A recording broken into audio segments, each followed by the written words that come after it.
Welcome back to Sunday Nation. Here to talk to us about all things jazz, of course, is the music scholar and the president of the president and artistic director of the Detroit International Jazz Festival, Chris Collins. Thank you for being here. It's a pleasure, man. What an honor to be on your show, Bankole. Well, thank you. And of course, this is your debut on Sunday Nation. Yeah, what an exciting time, man. And, you know, getting the word out in this platform for a guy like you, I'm very excited to see how this is going to evolve. It's great. Well, thank you. You know, there's so much we can talk about what the Jazz Festival Foundation does.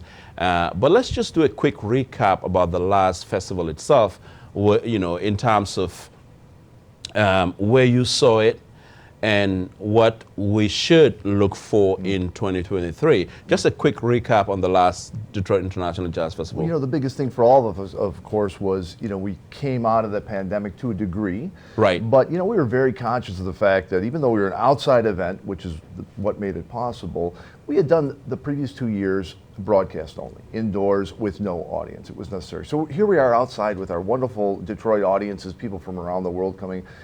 You know, but I still had a sense that, you know, understandably, there were people still a little, they had some trepidation about being around crowds of people, and it was understandable. So there's still a lot of masks, you know, and some people let me know they just didn't feel comfortable coming, you know, so that was part of it. But in the end, the audiences were, you know, full capacity, plus on, you know, we offered all 4 stages, live streamed all 4 days for free to extend the mission of being free, which added another, you know, I think about 600,000 people to the viewing audience of the 300 and some thousand that were down there. But you know what was interesting about it, though, was just seeing the congregation of that many people, especially coming from what I call the resurrection of COVID. You know, people resurrecting from COVID. And it's almost as if there was this a liberated feeling, if you will, congregating and people who have not seen each other for the last 2 years. They've been isolated and now feel like they've resurrected from, you know, this massive global pandemic. It's true, and I mean the music itself is so social. And here in Detroit, everyone's so connected to jazz. It's part of our culture. It's part of who we are. But it's a social music, right? So for on stage with the artists and for the patrons and the audiences, we all have the same feeling. That feeling of being able to be together and engage again. Almost a reunion, right? Yeah, really, and you know, that creates something very different. When artists, you know, and I think people in general, you know, your environment, the people you're engaging with, the subject matter you're dealing with, all of that can have, if you're open-minded and open-hearted, can have an impact on who you are, how you express yourself, and what moment to moment means to you. So that was truly embraced. And I think there was a real joy that families and youth and all different generations and people from different parts of life were able to enjoy. And maybe most importantly, which always blows me away, Bankole, is because we're completely free, admission free, which there's nothing like it anywhere else in the world, and yet artists still say it's the best audiences there are. And that is a statement about the value of when you open the door to everyone, you break down barriers, you end up with true diversity that organically happens, right? And it creates these amazing moments where people from different walks of life are sharing in the excitement and the energy of the bands, and even if they're not all jazz, you know, aficionados, and when the artists are playing that quiet, translucent moment in their set, and our audiences are, you can hear a pin drop and they're totally engaged. So it's a social thing, but it's also centered around the music, and there's great respect and love for the art. All of that comes together, I think, in a very unique way in Detroit in general because of the way we do things, and at the Detroit Jazz Festival because we allow everyone to be invited to the party. Come on down, be part of it. You don't have to pay for a ticket, just come on down.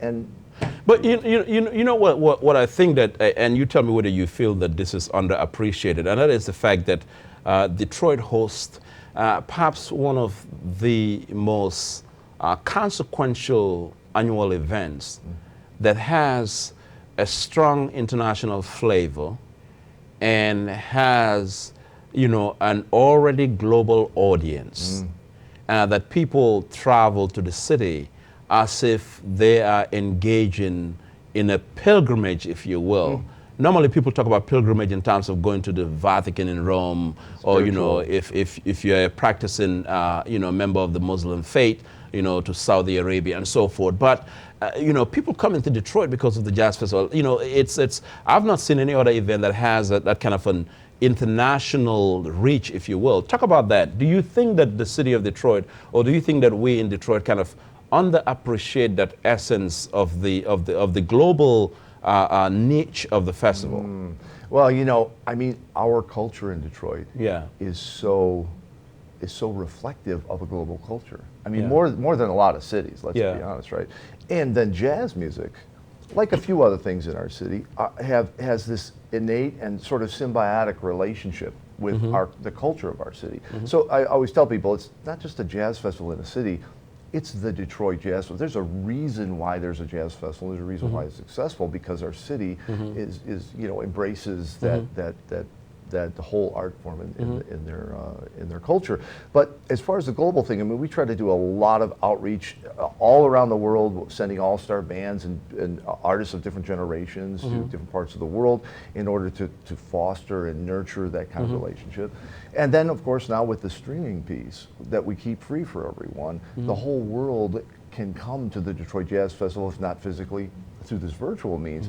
And it is escalated. We went from like a few thousand people watching 7 years ago, and we hit 2.5 million in 2021. And you know, this is a statement about the interest, curiosity, involvement people have around the world about Detroit. And I've always looked at the Detroit Jazz Festival and a few other of our, you know, signature events in Detroit.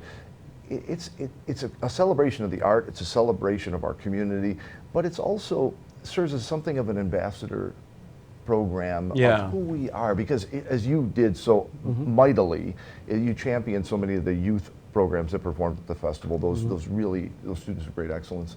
And I have such a warm feeling knowing that that's going out to the world through the Detroit Jazz Festival. That product has been exported. They're seeing these youth of Detroit, they're seeing DPS students, they're seeing winners of the youth vocal competition that are from Detroit, and they're seeing this level of quality and swing and investment by these young people that is a strong statement about the real essence of our youth. And all too often, you know, some goofy story on YouTube gets people use that as the archetype of that, and it's just not true. And let's transition to the youth aspect. I think, and I want to talk about that because, you know, the too often, and I don't think it's even uniform to Detroit alone, but young people allowed to play a major role in events like the Jazz Festival or similar events. Sometimes it is viewed as a rarity.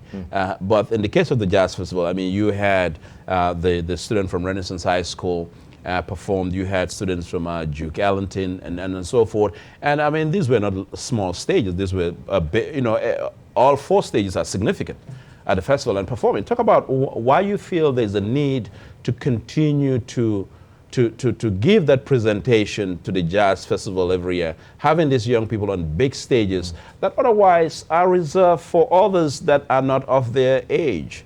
Yeah, well, this is the thing. I mean, when I was young, you know, I wanted to perform on you know, in the big venues, feel the energy that you know, Sonny Rollins would feel. You know how exciting. But you had to win a Nobel Peace Prize to do that. You gotta work your way up the ladder, that's for sure. So when I got into the jazz festival, one of the first things I did is I got rid of like youth and education quote stages, right? And I wanted to make sure that the student ensembles from different schools and from throughout our community, they had to show a level of achievement and success to be on those stages. But once they achieved that position, they were going to be on the same stage with the same sound techs, with the same camera crew and lighting and everything that Sonny Rollins would have, because I wanted them to feel the momentousness of what they had achieved, this level of excellence, and I wanted the audience to understand that these are the next cats. Now they're not all going to be professional musicians, right? Even if they're good, but this is the next generation. We need to celebrate when they achieve excellence. We need to recognize that, and we need to provide these platforms for them to show off, to share with us and the world what they're capable of. So we got to give them the best venue to do it. And then this year, you know, you so mightily stepped up and you brought your celebrity to emceeing those youth programs, and you talked about this is the generation that's going to be the next set of leaders. We need to support them. We need to provide them learning opportunities. And when they're ready to perform as they are at the festival, we need to give them the very best of the logistics and our attention as audience, as leaders of the festival, our attention. Right. We want them to feel us listening to them and looking at them and identifying them. We're paying attention to you, man. Yeah. That's so important with youth. I always feel it's key. Let's do a quick an internal an anatomy here. Because I mean we see the ready-made aspect of it, right? Of the we show up, you know, every year the stages are ready, you know, the all the 4 stages are ready. The artists are in town, and you know there's everything, and you know. There are all sorts of things going on. We see the ready-made aspect of it. But take us behind the scenes. I mean, what does it take to put this kind of presentation? I mean, it's not something that you do in a month. No. I mean, we're a year-round organization. Right. So many of the programs that you will see culminate at our signature event, the Detroit Jazz Festival, they're going on all year. Rehearsals, music being written, ensembles being formulated and toured around to be. I mean, I asked the question because the way I see it is it's very well executed. It's almost like a clockwork. Like I mean, it's almost like you go into this high-tech room, and everything is, the gadgets are in order. I mean, things are just moving. Almost, what does it take? What's the behind the scenes here? Well, this is the challenge. I mean, first of all, we want to keep it free. We're talking about raising $4.5 to $5 million every year, and that's from private donors and that's from corporate sponsors. And God bless them, because it's the only way it could do it. So when people come, they can sit there for free and enjoy this great music. But we want the artists to be paid well, because we want them to know that Detroit respects their art. Right. We want to have the Reward best them stages. We want to have the best sound system for our audience to hear and the artists to enjoy, the best lighting, the best environment, and to be in downtown Detroit, which for a year, we're 44 years old. For years we were the only thing going on Labor Day weekend. Now there's so many beautiful things given the new energy in our city, but it also means that to keep it in the city, which I want the backdrop to be downtown Detroit. I don't want it to be in a park in a suburb somewhere, right? But that means, we've got to close streets. We've got to get construction signage. We have to bring in 23, 25 semi-trucks full of staging equipment that has to be parked somewhere, unloaded by hundreds and hundreds of workers. That starts at least a week beforehand. We have to work with them. So there's a major economic incentive there too. It's huge. And, in addition to, I mentioned the artists getting paid. Yeah. We did an economic study. I was very proud to see that from an external group, the Detroit Jazz Festival annually over 4 days brings approximately $30 million into the city of Detroit over 4 days, to the businesses that are around there, to the city itself. I mean, this is a significant point of pride. So we're really meeting our mission of being free, of course, but also propagating the art of jazz, educating everyone is part of what we're doing now, and helping people to understand when it comes to the money part. I mean, it's not from. It doesn't drop from the sky. It doesn't. There's no government paying for it. It's not from the U.S. Mint. No, people step up and say, "Look, we've been coming for 30 years. We want to make sure that our grandchildren can check this out." And so we're gonna put some money in the pot this year. And then of course the corporate sponsors, rocket. The diversity of the artists, I think, has been noted by a lot of people. Just this mosaic of artists of you have African American artists, you have artists of different background, you have international artists who come all the way from Africa and other continents. I mean, just reinforces the I guess the mosaic state of the festival. Yeah, and the mosaic state of Detroit. Yeah. I mean, that's what makes the Detroit Jazz Festival so interesting to people around the world. I mean, just the other day I was talking to a national journalist, one of the big jazz magazines. He said, "Chris, one of the reasons I come every year is the diversity of your audience is unmatched anywhere in the world." He says, "How do you do that?" I said, "Well, first of all, it's Detroit. We thrive on that level of diversity. The artists, their art evolves. That's why Detroit artists, there's so many great ones that guide the world. It's because of that piece. And so extend that. That means the world has to be invited. You know, Latino artists, Asian artists, everyone has something to say in this music jazz. Of course it originated in America. Of course, you know, we have a lot of Detroit artists because of Detroit Jazz Fest. But the idea of the diversity of what the music has fostered over its lifetime, the art form, and what Detroit has fostered, that should be reflected on what's happening on the bandstand, and it should be reflected in the way we engage the world. Yeah. That's who we are in this city, and we want to send that message loud and clear. I know you're in the planning stages for next year's festival, and you can't make any major announcements here, but just quickly, as we go into 2023, anything we should expect? Well, you know, we're revamping how we do different ways for people to buy, like a VIP experience. We're changing the pricing opportunities there. We have all kinds of new ways to donate after life giving time stuff. But more importantly, the programs.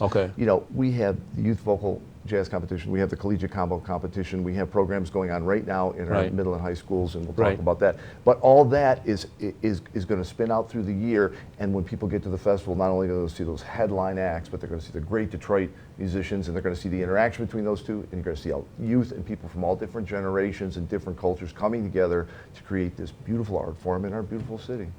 All right, Chris Collins, thank you for being here. No, thank you, man. Thanks. All right, Chris Collins, the music scholar, thinker, and the president and artistic director for the Detroit International Jazz Festival Foundation here on Sunday Nation. We'll be right back. Don't go anywhere.